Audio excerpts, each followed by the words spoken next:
ರಾಜ್ಯದೆಲ್ಲೆಡೆ ಮಳೆಯಾಗಲಿ ಅಂತ ಬೆಂಗಳೂರಿಗರು ಪೂಜೆಯನ್ನ ಸಲ್ಲಿಸಿದ್ರು. ಇದೀಗ ಅದೇ ಪೂಜೆ ಫಲವಾಗಿ ಮಳೆಯಾಗ್ತಾ ಇದೆಯಂತೆ. ಹಾಗಿದ್ರೆ ಅದು ಯಾವ ಪೂಜೆ ಅಂತೀರಾ? ಈ ಸ್ಟೋರಿ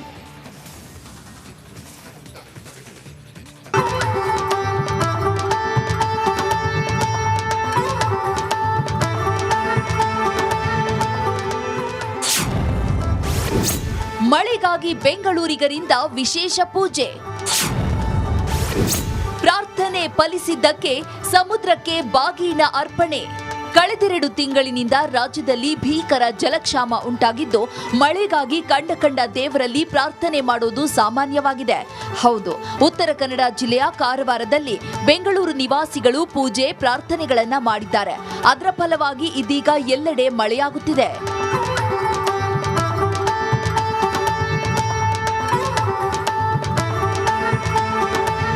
ಬೆಂಗಳೂರು ನಗರದ ಜೋಡಿ ಮುನೇಶ್ವರ ಸ್ವಾಮಿ ದೇವಸ್ಥಾನದ ಶಿವಶಂಕರ ಗುರೂಜಿ ಮತ್ತು ಅರ್ಚಕರ ತಂಡ ಪೂಜೆ ನೆರವೇರಿಸಿದೆ. ಎಲ್ಲಾ ಕಡೆ ಮಳೆ ಸುರಿಯಲಿ ಎಂದು ಸಮುದ್ರ ರಾಜನಲ್ಲಿ ಕೋರಿಕೊಂಡಿದ್ದೇವೆಂದು ಅರ್ಚಕರು ಹೇಳಿದ್ದಾರೆ. ಈ ಕಾರವಾರ ತೀರದಲ್ಲಿ 48 ದಿನಗಳ ಹಿಂದೆ ಇಡೀ ಕರ್ನಾಟಕ ರಾಜ್ಯಕ್ಕೆ ಮಳೆ ಬರಲಿ ಅಂತೇಳಿ ನಾವೊಂದು ವಿಶೇಷವಾಗಿ ವರುಣನ ಆಹ್ವಾನ ಮಾಡಿ ಒಂದು ಹೋಮ ಮಾಡಿದ್ದು. ಹಾಗೆ 48 ದಿನಗಳಲ್ಲಿ ಕರ್ನಾಟಕದಲ್ಲಿ ಅಲ್ಲಲ್ಲಿ ತುಂತುರು ಮಳೆ ಆಗಿತ್ತು. ಕಾರವಾರ ತೀರದಲ್ಲಿ ಸಮುದ್ರ ಮೇಲೆ ಕಾಳಿ ನದಿ, ಆ ಸಮುದ್ರದಲ್ಲಿ ಕಾಳಿ ನದಿ ಸಂಗಮ ಸೇರೋದ್ರಿಂದ ಅಲ್ಲಿ ವಿಶೇಷವಾಗಿ ನಮಗೆ ಮಳೆ ಬರುತ್ತಲ್ಲ ಅಂತ ಒಂದು ನಂಬಿಕೆ ವಿಶ್ವಾಸ ಮೇಲೆ ನಾವು ಅಲ್ಲಿಂದ ಬೆಂಗಳೂರಿಂದ ಬಂದು ಕಾರವಾರ ಸಮುದ್ರದಲ್ಲಿ ನಾವು ಜಲವರ್ಣ ಭಿಕ್ಷೆ ಅಂದರೆ ನಾವು ಒಣ್ಣಲ್ಲಿ ಜಲ ಭಿಕ್ಷೆ ಕೇಳಬೇಕು. ಒಟ್ನಲ್ಲಿ ಬರದಿಂದ ಕಂಗೆಟ್ಟಿದ್ದ ಜನರಿಗೆ ವರುಣದೇವ ಕೃಪೆ ತೋರಿದ್ದು ನೀರಿನ ಸಮಸ್ಯೆ ದೂರವಾಗಿ ಅನ್ನದಾತರ ದುಃಖ ನಿವಾರಣೆಯಾಗಲಿ ಅನ್ನೋದೇ ನಮ್ಮ ಆಶಯ. ನನ್ನ ನೆಲದ ಭಾಷೆಯು ದೂರ ಬಲು ದೂರ, ಈ ಮನಕಂತೂ ದಾರಿ ತೋರುತ್ತಿದೆ. ಆ ಭಾಷೆಯದೇ ಬೆಳಕು ಬೆಳಕುವ ಬೆಳಕು ಬೆಳಕುವ.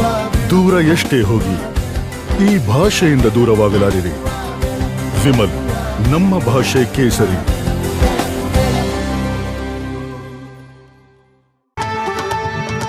ಶೇಷಗಿರಿ ಮುಂಡಳ್ಳಿ, ರಿಪಬ್ಲಿಕ್ ಕನ್ನಡ, ಕಾರವಾರ. ಮಳೆಗಾಲಕ್ಕೆ ಇನ್ನೇನು ಕೆಲ ದಿನಗಳಷ್ಟೇ ಬಾಕಿ ಇದೆ. ಮಳೆಗಾಲದ ಸಿದ್ಧತೆ ವೇಗವಾಗಿ ನಡೆಸಬೇಕಿತ್ತು, ಆದರೆ ಇಲ್ಲಿ ಜಿಲ್ಲಾಡಳಿತ ನಿರ್ಲಕ್ಷ್ಯವನ್ನು ವಹಿಸಿದೆ. ಆ ಕುರಿತ ರಿಪೋರ್ಟ್ ಇಲ್ಲಿ.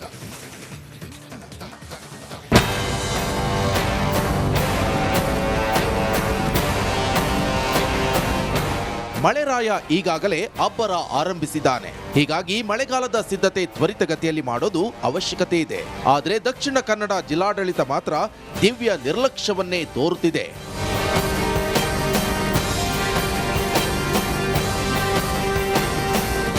ಹೌದು, ಮಂಗಳೂರಿನ ರಾಷ್ಟ್ರೀಯ ಹೆದ್ದಾರಿ 66ರಲ್ಲಿರುವ ಕೂಳೂರು ಸೇತುವೆ ಕಾಮಗಾರಿಗಾಗಿ ಫಲ್ಗುಣಿ ನದಿಗೆ ಸಾವಿರಾರು ಲೋಡ್ ಮಣ್ಣನ್ನ ಹಾಕಲಾಗಿದೆ. ಇದರಿಂದ ನದಿಯಲ್ಲೇ ಕೃತಕ ನೆರೆ ಸೃಷ್ಟಿಸುವ ಆತಂಕ ಎದುರಾಗಿದೆ. ರಾಷ್ಟ್ರೀಯ ಹೆದ್ದಾರಿ ಪ್ರಾಧಿಕಾರ ಹಾಗೂ ಕಾಮಗಾರಿ ಗುತ್ತಿಗೆ ಕಂಪನಿಗೆ ಜಿಲ್ಲಾಡಳಿತ ತೆರವುಗೊಳಿಸಲು ಖಡಕ್ ಸೂಚನೆ ನೀಡದೆ ಸೈಲೆಂಟ್ ಆಗಿದೆ.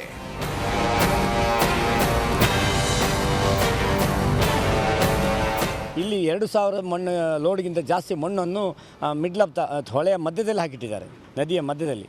ಅದು ಕಾಮಗಾರಿಗೋಸ್ಕರ ಅವರು ಹಾಕಿದ್ದಾರೆ, ಓಕೆ. ಆದರೆ ಅವರು ಮಳೆಗಾಲ ಮೊದಲೇ ಅದನ್ನು ತೆರವುಗೊಳಿಸಬೇಕಿತ್ತು ಅಥವಾ ಕಾಮಗಾರಿ ಪೂರ್ಣಗೊಳಿಸಬೇಕಿತ್ತು. ಇದೆರಡೂ ಆಗಲಿಲ್ಲ. ಆದರೂ ಕೂಡ ಜಿಲ್ಲಾಡಳಿತ ಆಗಲಿ ಸಂಬಂಧಪಟ್ಟ ಯಾರೇ ಒಂದು MLA MP ಗಳು ಯಾರು ಕೂಡ ಇದ್ರ ವಿಷಯದಲ್ಲಿ ಏನಂತ ತಲೆ ಕೆಡಿಸಿಕೊಳ್ಳೋದಿಲ್ಲ. ಸೇತುವೆ ಕಾಮಗಾರಿ ಆರಂಭವಾಗಿ 4 ವರ್ಷಗಳೇ ಮುಗಿದಿದೆ. ಆದರೆ ನದಿಗೆ ಹಾಕಿದ ಮಣ್ಣನ್ನು ಮಾತ್ರ ತೆರವುಗೊಳಿಸಿಲ್ಲ.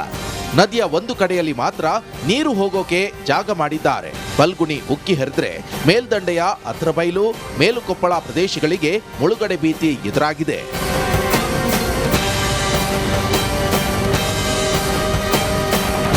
ಜಿಲ್ಲಾಡಳಿತ ಇಲ್ಲಿ ವಿಪತ್ತು ನಿರ್ವಹಣಾ ಒಂದು ಮೀಟಿಂಗ್ ಮಾಡಿ AC ರೂಮಲ್ಲಿ ಕೂತು ಅಧಿಕಾರಿಗಳು ಮತ್ತು ಜಿಲ್ಲಾಧಿಕಾರಿಗಳು ಸಂಬಂಧಪಟ್ಟವರು ರಾಷ್ಟ್ರೀಯ ಹೆದ್ದಾರಿ ಪ್ರಾಧಿಕಾರದ ಇಂಜಿನಿಯರು ಕಾಂಟ್ರಾಕ್ಟು ಇದು ಮಾಡಿ ಇಂಥ ಮುಖ್ಯ ವಿಷಯದ ಬಗ್ಗೆ ಅವರು ಗಮನ ಹರಿಸಿಲ್ಲ.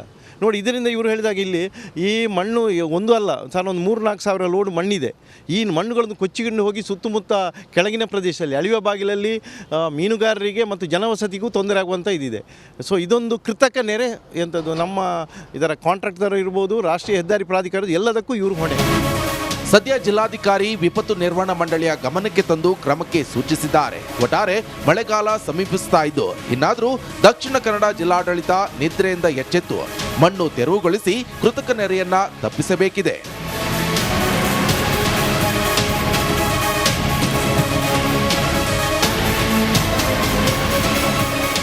ದಿವಾಕರ್ ಪದ್ಮುಂಜ ಜೊತೆ ದಿನೇಶ್ ಕಾಶಿಪಟ್ನ, ರಿಪಬ್ಲಿಕ್ ಕನ್ನಡ, ಮಂಗಳೂರು. ಈ ಊರಿನ ಜನರ ಸಂಕಷ್ಟ ನೋಡ್ತಾ ಇದ್ರೆ ಎಂಥವರಿಗೂ ಕೋಪ ಬರುತ್ತೆ. ಅವರ ಮಾತುಗಳನ್ನ ಕೇಳ್ತಾ ಇದ್ರೆ ನಮ್ಮ ಸರ್ಕಾರ ಬದುಕಿದ್ಯಾ ಇಲ್ಲ ಸತ್ತಿದ್ಯಾ ಅಂತ ಅನ್ಸುತ್ತೆ. ಯಾಕೆ ಅಂತೀರಾ? ಈ ಸ್ಟೋರಿ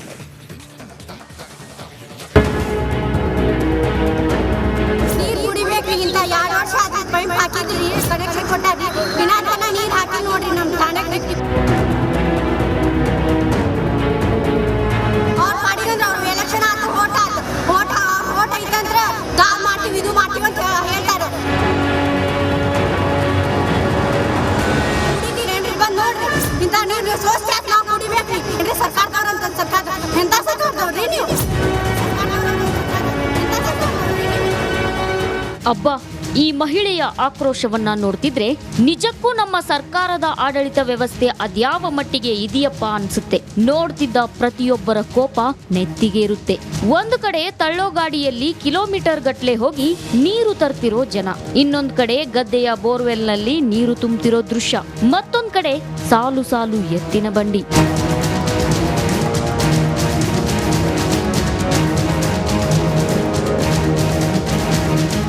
ಅಷ್ಟಕ್ಕೂ ಈ ದೃಶ್ಯ ಕಂಡು ಬಂದಿದ್ದು ಬಾಗಲಕೋಟೆ ಜಿಲ್ಲೆ ಗುಳೇದಗುಡ್ಡ ತಾಂಡಾದಲ್ಲಿ. ಆಲಮಟ್ಟಿ ಜಾಕ್ವೆಲ್ ದುರಸ್ತಿ ಹಿನ್ನೆಲೆ ನೀರು ಬಂದಾಗಿದ್ದು ಇದರಿಂದ ಇಲ್ಲಿನ ಜನರು ನೀರಿಗಾಗಿ ನಿತ್ಯ ಸರ್ಕಸ್ ಮಾಡುತ್ತಿದ್ದಾರೆ. ಅಲ್ಲದೆ ಹೊಲ ಗದ್ದೆಗಳಲ್ಲಿನ ಬೋರ್ವೆಲ್ ನೀರು ತಂದು ಬದುಕುತ್ತಿದ್ದಾರೆ.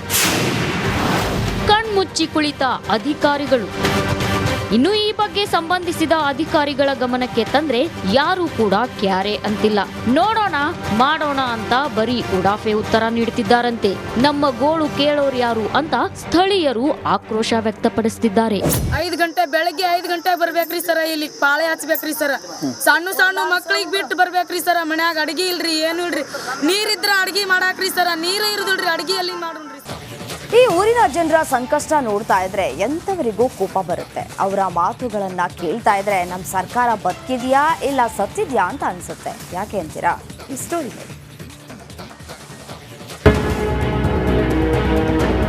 ನೀರು ಕುಡಿಬೇಕ್ರಿ. ಇಂತ 2 ವರ್ಷ ಆದ ಪೈಪ್ ಹಾಕಿದ್ರಿ, ಕನೆಕ್ಷನ್ ಕೊಟ್ಟಾರಿ, ವಿನಾಕಾರಣ ನೀರು ಹಾಕಿ ನೋಡ್ರಿ ನಮ್ಮ ಠಾಣೆಗೆ.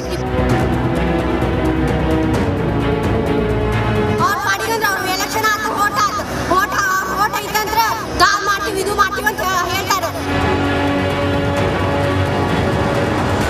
ಕುಡಿತೀರೇನ್ರಿ? ಬಂದ್ ನೋಡ್ರಿ, ಇಂಥ ನೀರು ಸೋಸ್ ಯಾಕೆ ನಾವು ಕುಡಿಬೇಕ್ರಿ? ಏನ್ರಿ